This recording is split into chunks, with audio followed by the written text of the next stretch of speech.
भारतीय संविधान में मौलिक अधिकार के बारे में पढ़ेंगे।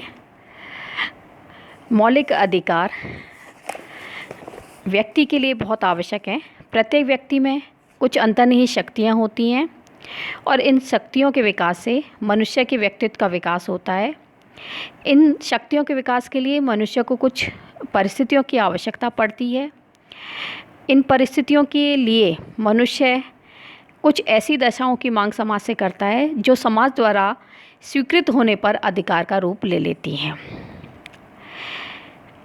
जैसे जीवन, शिक्षा प्राप्ति की आवश्यकताएं।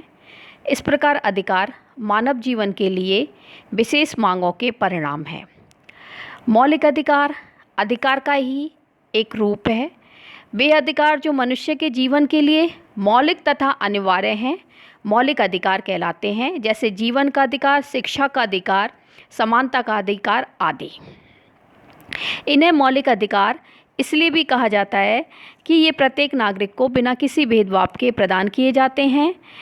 इन्हें मौलिक विधि अर्थात संविधान में स्थान दिया जाता है और संवैधानिक संशोधन की प्रक्रिया के अलावा इनमें साधारणतः कोई परिवर्तन नहीं किया जा सकता।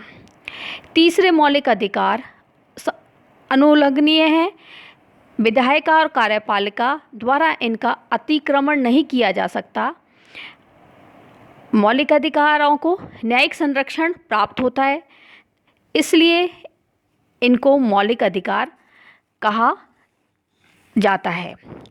मौलिक अधिकार का अर्थ एवं महत्व। मौलिक अधिकार वे अधिकार हैं जो व्यक्ति के मानसिक, भौतिक और नैतिक विकास के लिए मौलिक और अनिवार्य होने के कारण संविधान द्वारा नागरिकों को प्रदान किए जाते हैं। इन अधिकारों में राज्य के द्वारा हस्तक्षेप नहीं किया जा सकता, इसलिए इन्हें मौलिक अधिकार कहा जाता है। मौलिक अधिकारों का महत्व। नंबर 1, ये प्रजातंत्र के आधार स्तंभ होते हैं। मौलिक अधिकार प्रजातंत्र के आधार स्तंभ होते हैं। प्रजातंत्र का मूलभूत सिद्धांत है कि ये जनता का शासन है और जनता के चुने हुए प्रतिनिधि ही इस शासन संबंधी कार्यों को करते हैं।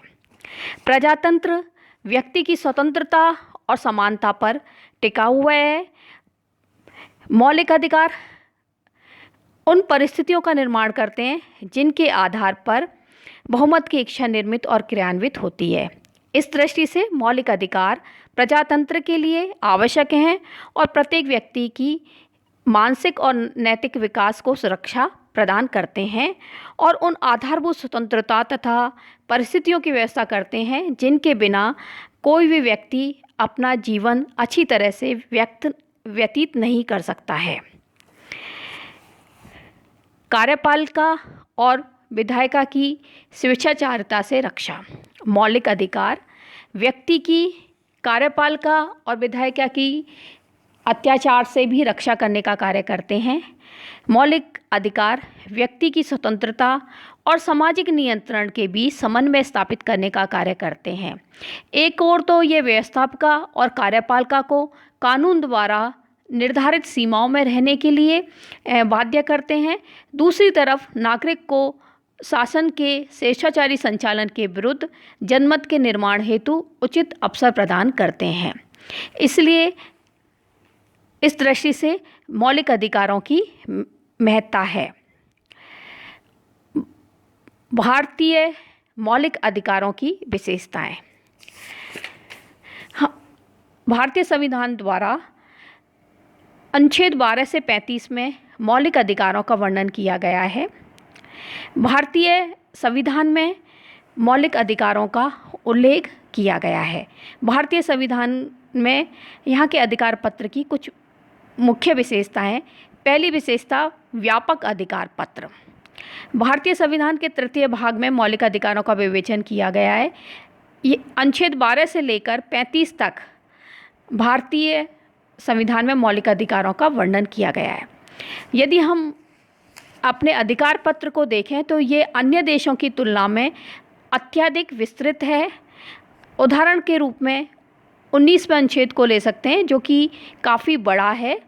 भारतीय संविधान में अधिकार पत्र के इतने व्यापक होने का एक प्रमुख कारण ये था कि हमारे यहाँ अधिकारों के साथ साथ उनके प्रतिबंध की व्यवस्था की गई है, और यह इसलिए किया गया कि मौलिक अधिकारों के संबंध में पूर्ण और स्पष्ट व्यवस्था हो।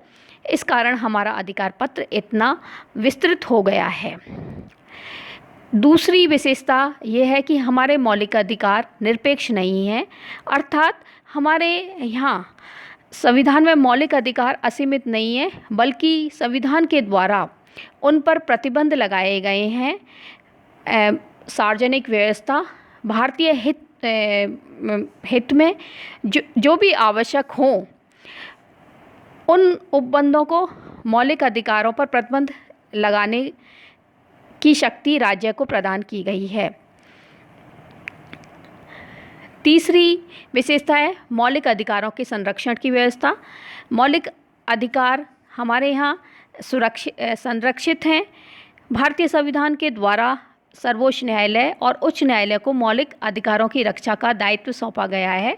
संविधान के अनुच्छेद 32 के अंतर्गत नागरिक अपने अधिकारों की रक्षा के लिए सर्वोच्च न्यायालय या उच्च न्यायालय की शरण ले सकते हैं, और न्यायपालिका, व्यवस्थापिका या कार्यपालिका के ऐसे सभी कानूनों को और कार्यों को अवैध घोषित कर सकती है जो कि मौलिक अधिकारों को अनुचित रूप से प्रतिबंधित करते हों।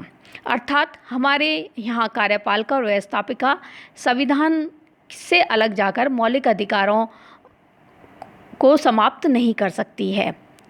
मौलिक अधिकारों की चौथी विशेषता है संविधान के लागू होने के पूर्व देश के वे सभी कानून जो मौलिक अधिकारों के विरुद्ध थे अवैध घोषित कर दिए गए हैं।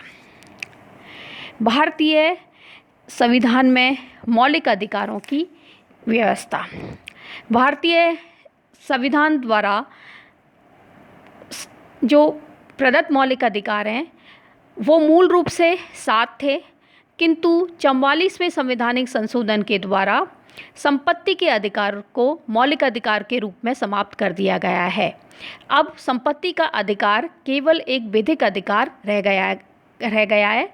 इस प्रकार अब भारतीय नागरिकों को 6 अधिकार प्राप्त हैं: समानता का अधिकार, स्वतंत्रता का अधिकार, शोषण के विरुद्ध अधिकार, धार्मिक स्वतंत्रता का अधिकार, संस्कृति तथा शिक्षा संबंधी अधिकार और संवैधानिक उपचारों का अधिकार।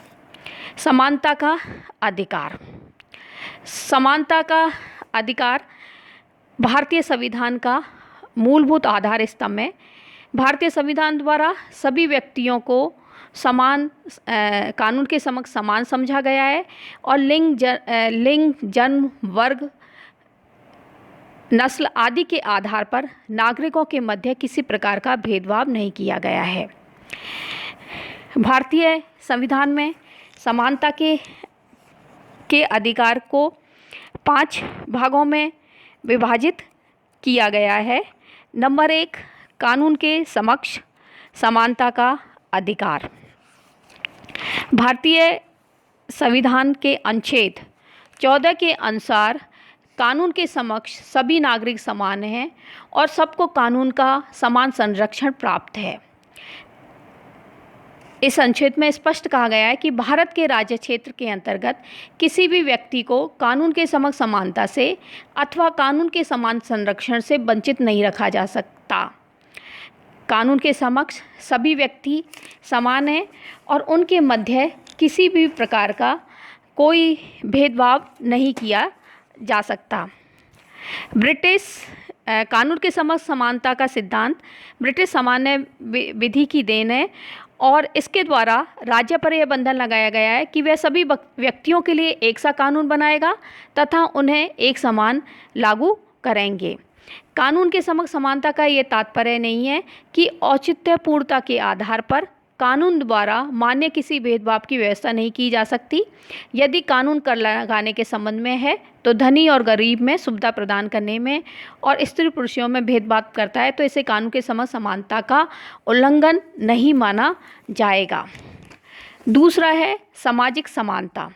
भारतीय संविधान के 15वें अनुच्छेद के द्वारा सामाजिक समानता का सिद्धांत प्रदान किया गया है और कहा गया है कि राज्य के किसी नागरिक के विरुद्ध केवल धर्म, मूल वंश, लिंग, जन्म स्थान के आधार पर अथवा इनमें से किसी एक के आधार पर कोई भेदभाव नहीं किया जाएगा।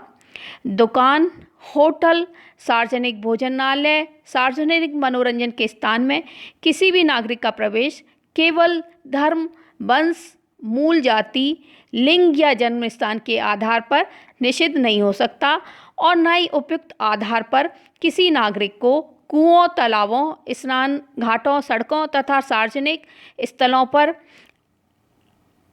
उपयोग करने में भेदभाव नहीं किया जा सकता। लेकिन राज्य की स्त्रियों तथा बच्चों के लिए विशेष व्यवस्था करने का अधिकार प्राप्त है। नंबर 3, अवसर की समानता का अधिकार। संविधान की अनुच्छेद 16 के अनुसार सभी नागरिकों को राज्य के अंतर्गत सभी नौकरियों तथा पदों की प्राप्ति का समान अवसर दिया गया है और यह स्पष्ट कर दिया गया है कि केवल धर्म, मूल वंश, जाति, लिंग और जन्म स्थान के आधार पर अथवा इनमें से किसी एक के आधार पर राज्य कोई भेदभाव नहीं करेगा। न उपयुक्त आधार पर किसी व्यक्ति को राज्य के अंतर्गत किसी पद या नौकरी के लिए अयोग्य ही ठहराया जा सकता है। लेकिन इस संबंध में एक बात है, राज्य को यह अधिकार दिया गया है कि वह पिछड़े वर्ग के लोगों के लिए सरकारी नौकरियों में कुछ स्थान सुरक्षित रख सकते हैं। चौथा है अस्पृश्यता का अंत। संविधान के अनुच्छेद 17 के अनुसार अस्पृश्यता का अंत कर दिया गया है और स्पष्ट शब्दों में कहा गया है कि किसी भी रूप में अस्पृश्यता का आचरण निषिद्ध एवं दंडनीय है। इस प्रकार छुआछूत या से उपजी किसी भी प्रकार की अयोग्यता को लागू करना अपराध है। उपाधियों का अंत। समानता के अधिकार के अंतर्गत उपाधियों का अंत भी कर दिया गया है सामाजिक समानता स्थापित करने के लिए। संविधान की धारा 18 में कहा गया है कि राज्य की ओर से सैनिक तथा शिक्षा संबंधी उपाधियों को छोड़कर अन्य सभी उपाधियां नहीं प्रदान की जाएंगी। किसी भी भारतीय नागरिक को विदेशी सरकार से उपाधि ग्रहण करने का अधिकार नहीं है। यदि कोई व्यक्ति सरकार की सेवा में है तो वह राष्ट्रपति स्वीकृति लेकर ही विदेशी सरकार की उपाधि ग्रहण कर सकता है। उपाधियों का अंत इसलिए किया गया है कि सरकारी उपाधियों द्वारा समाज में वर्ग भेद ना उत्पन्न किया जाए। इस संबंध में यह उल्लेखनीय है कि भारत सरकार के द्वारा भारत रत्न, पद्म विभूषण, पद्मश्री इत्यादि पदक विभिन्न क्षेत्रों में की गई सेवा के उपलक्ष्य में दिए गए जाते हैं। भारतीय संविधान के द्वारा समानता के अधिकार का उद्देश्य सभी नागरिकों के मध्य समानता स्थापित करना है।